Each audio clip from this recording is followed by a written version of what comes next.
First off, I'll apologize to everyone who is expecting a synopsis of what I've written and put on the blackboard. I feel that this presentation is like a supplemental with a DVD. It should be something a little extra.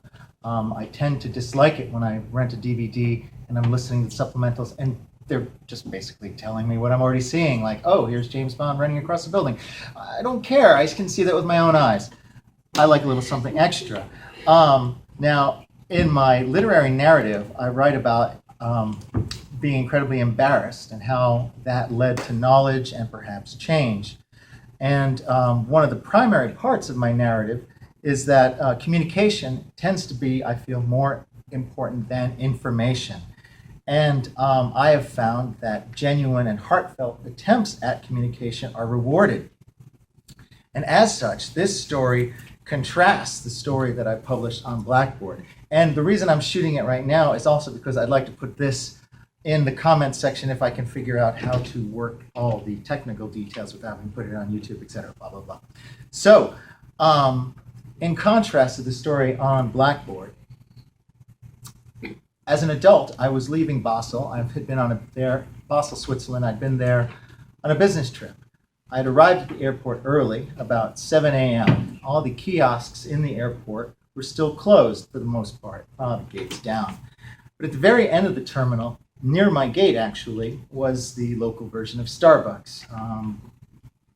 Like all coffee kiosk places, the barista, of course, is dressed all in black, even though the colors were blue and white.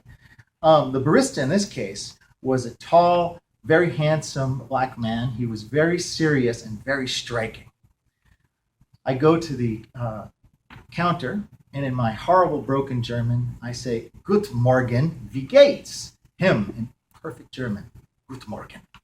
Me, trying not to sound like the village idiot, "Eine Kaffee mit Milch und Zucker, bitte?" He nodded gravely.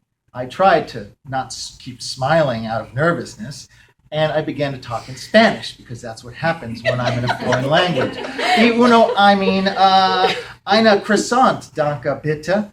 Him, like the perfect butler, the guy who taught Batman's Alfred everything he knew, says, I had no idea what he just said. I thought I knew some German, and I wasn't about to take out my handbook, but I calmed down and I thought, well, why is he asking me this? I just was talking about croissant. What goes with the croissant? Butter, cream cheese, wait a minute. I don't like any of that stuff on my croissant. Nein, danke. Him, sehr gut, mein Herr. 3 Euro, bitte. I paid, received my merchandise, and he said to me with a wonderful smile and in English much better than mine, "Have a great flight, sir." Thanks, I laughed, I took my coffee and croissant, went to have a seat. The postscript is that I'm sitting there, I'm eating, I notice a businessman walking. He'd been at the same convention I'd been at. Very serious, uptight, all-American, master of the universe business guy. I see him go to the kiosk. I don't hear it. But then I begin to get the telltale signs of the American abroad. He's not understood, so he's talking louder. "I said a coffee and cream!" "Das ist replied the clerk in German in a normal inside voice. "Coffee and cream!" I didn't look over because I didn't want to ruin it, but I kept smiling. Thank you.